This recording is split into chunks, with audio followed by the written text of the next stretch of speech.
Люди устроены так, что всю жизнь исполняют те программы поведения, которые были заложены в них в процессе их воспитания и взросления. Эти неосознаваемые нами программы поведения принято называть нашими убеждениями, то есть те слова, рекомендации, чужие убеждения или образцы поведения других людей, которые вы восприняли некритично, далее становятся вашими убеждениями. И вы всю жизнь выполняете их как единственно верные программы вашего поведения. Например, ваши родители в детстве объяснили вам, что вы христианин или мусульманин, и закрепили свои слова каким-то ритуалом, чтобы не сомневались в этом. После этого всю последующую жизнь вы будете считать, что вы принадлежите этой религии, и будете выполнять все или хотя бы часть тех правил предписаний по поведению, которые заложены в этой религии. Или родители с детства сильно критиковали вас с целью так активировать вас, чтобы вы доказали, что вы на самом деле совсем другой, более активный и успешный человек. Но вы не критично отнеслись к словам своих родителей, поверили им, и тем самым заложили в себя убеждение о том, что у вас ничего не получится, вы ничего не можете, вы должны быть для всех удобны и подобные. И теперь, став взрослым человеком, вы бессознательно выполняете эти команды, а другие люди говорят, что у вас низкая самооценка. А на самом деле ваша самооценка есть не что иное, как комплект программ поведения, заложенный в вас в детстве, и теперь вы бессознательно выполняете эти программы, считая такой образ жизни единственно верным.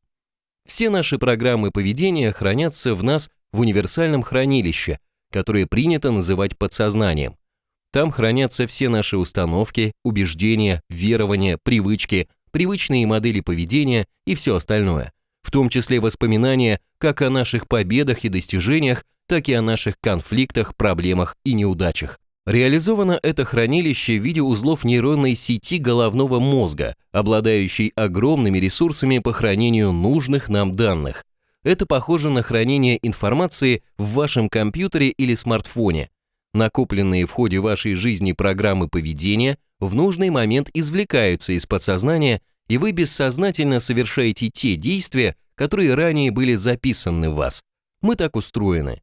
Можно ли менять те программы поведения, которые когда-то были записаны в нас, если они нас не устраивают на сознательном уровне? Оказывается, можно. То есть вместо привычной вам реакции на какую-то ситуацию можно загрузить в себя команду совершать другие действия. Вы об этом слышали не раз. Например, человек считал, что он принадлежит одной религии, потом он попал под влияние очень активного проповедника другой религии. Этот проповедник был очень убедителен, и человек стал последователем другой религии и стал выполнять все ритуалы другой религии, считая их единственно верными. В этом примере смену ваших убеждений произвел другой человек и в своих интересах. А можно ли менять свои убеждения не в интересах других людей, а в своих собственных? То есть менять себя в нужную вам сторону? Причем желательно менять себя самостоятельно, без обращения к разного рода специалистам, поскольку вы не уверены, что они являются теми, за кого себя выдают. Теоретически это возможно, но сложно, поскольку природа создала в нас несколько механизмов блокировки любых наших изменений. Например, наше изменение всегда старается блокировать наш инстинкт выживания. Его логика проста. Невозможно учесть все последствия изменения.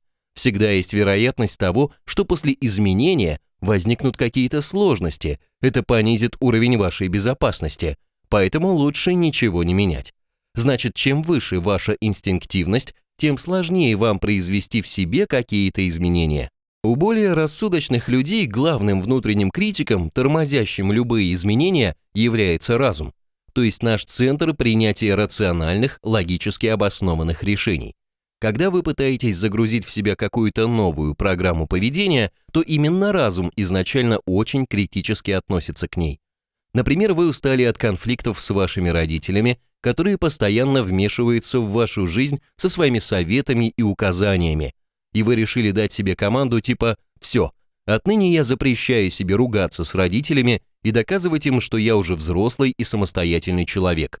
Теперь я буду спокойно и отстраненно относиться к словам и действиям моих родителей». Что произойдет, когда вы сами дадите себе такую команду, Ее воспримет ваш разум, и ему нужно будет принять обоснованное решение, что делать с этой вашей новой командой по поводу отношений с родителями. А как разум может принять логически обоснованное решение?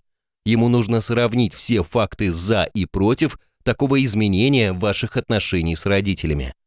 Поэтому разум запрашивает у подсознания, что там имеется на тему отношений с вашими родителями, и получает большое количество информации о том, что родители всячески отравляют вашу жизнь, не дают вам вести себя как взрослый человек, и вы страстно желаете, чтобы они наконец исчезли из вашей жизни. И все это подкреплено воспоминаниями о ваших негативных переживаниях на эту тему, то есть внутри вас имеется большой эмоциональный блок, заряженный на борьбу с родителями, который тоже категорически не заинтересован в вашем реальном изменении отношений с родителями без его помощи. Как думаете, какой выбор сделает ваш разум? С одной стороны, имеется ваше одинокое заявление о том, что впредь вы будете спокойно относиться к родителям, а с другой стороны, куча эмоционально подкрепленных претензий к родителям. Естественно, что разум примет решение отправить вашу новую команду не в подсознание для исполнения, а в архив несбывшихся мечтаний, скажем так, и никакого изменения у вас не произойдет. Примерно так же наш разум отвергает любые другие новшества. Если в подсознании уже имеется какое-то убеждение или программа поведения, то разум не будет менять ее без достаточных оснований для этого. Отсюда вытекает вся наша критичность по отношению к любым новшествам и вытекающим из них изменениям. Примерно такую же критическую реакцию сейчас может выдавать ваш разум в ответ на информацию из этого видео. Он может приводить вам кучу доводов о том, что вам не нужно это смотреть и слушать.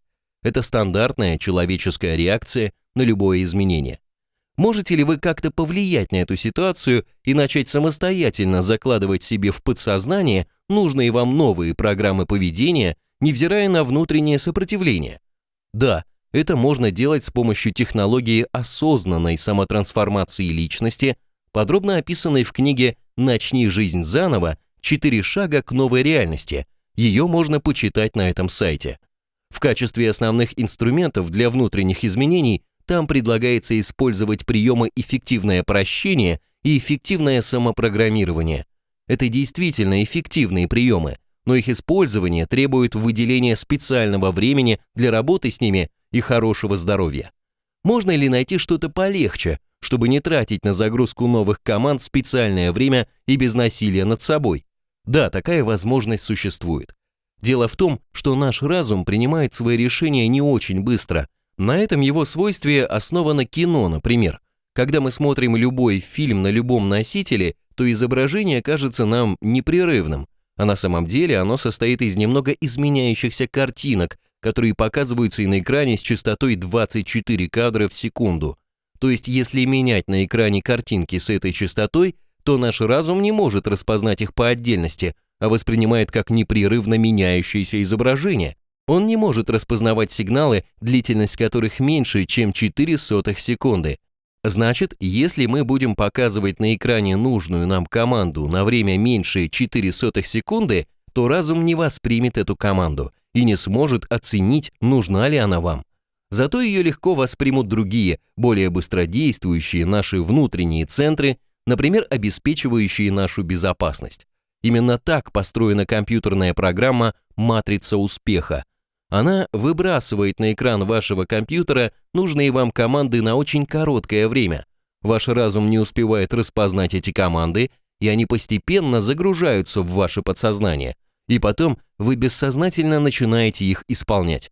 Но не все люди много времени работают за компьютером и имеют возможность использовать эту программу. Поэтому для загрузки в себя нужных вам команд очень короткими порциями можно использовать и другой канал ввода в нас информации – слуховой. То есть можно сделать запись прочтения нужных вам команд и затем загружать их в вас очень короткими порциями, такими, что ваш разум не распознает их и не сможет заблокировать их прохождение в подсознание. Этот принцип использован при создании закрытых аудиотренингов или аудионастроев. Например, вам нужно повысить свою самооценку или загрузить в себя команду о том, что отныне вы любите процесс продаж и занимаетесь им с удовольствием. Нет проблем. Сначала вы составляете перечень тех программ поведения, которыми вы хотите руководствоваться в будущем. Эти новые программы вашего будущего поведения называются позитивными утверждениями. Плюс добавляйте к ним фразы о вашем прощении тех объектов, с которыми вы раньше конфликтовали из-за отсутствия у вас нужных способностей или качеств. Например, если вы хотите повысить свою самооценку, то вам нужно будет простить себя за все ваше недовольство собой и претензии к себе и заложить в себя новые программы поведения, в которых вы любите и одобряете себя, заботитесь о себе и так далее. Если вы работаете в торговле, но не любите сам процесс продаж, то вам нужно будет простить себя за то, что вы заставляли себя заниматься нелюбимым делом, и простить всех клиентов за те сложности, которые они создавали вам в вашей нелюбимой работе. А затем нужно загрузить в себя набор этих новых программ поведения, согласно которым вы любите сам процесс продаж и клиентов.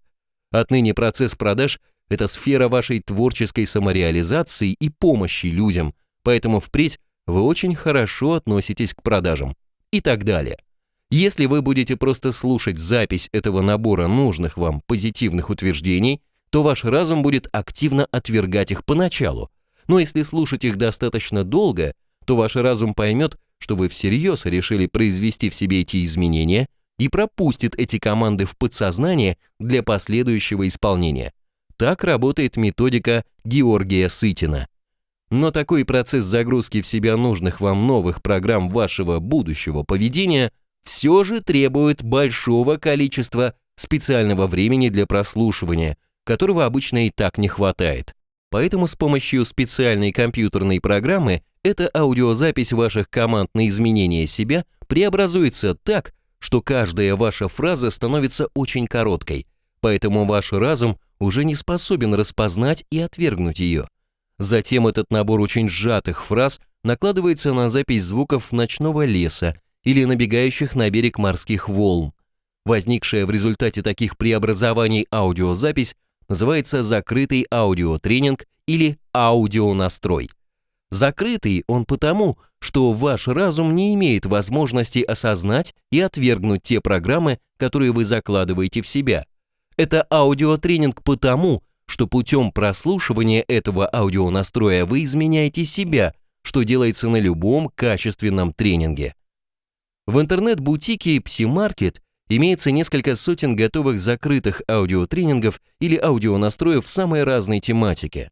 Чтобы произвести в себе нужные вам изменения легко и без усилий, вам нужно выбрать настрой нужной тематики и начать слушать его.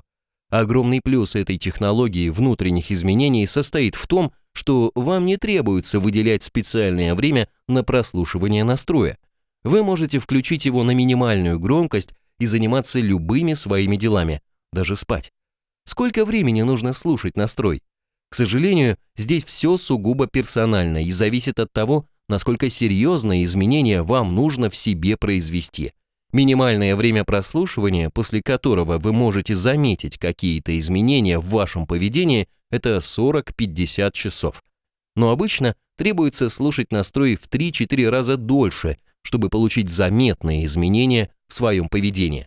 А потом, после появления в вас нужных вам изменений, нужно прослушать настрой еще часов 50 для закрепления в вас произошедших изменений. Это реально самый легкий способ загрузки в себя нужных вам новых команд поведения. Вам нужно всего лишь включить воспроизведение настроя и заниматься своими делами. Пробуйте.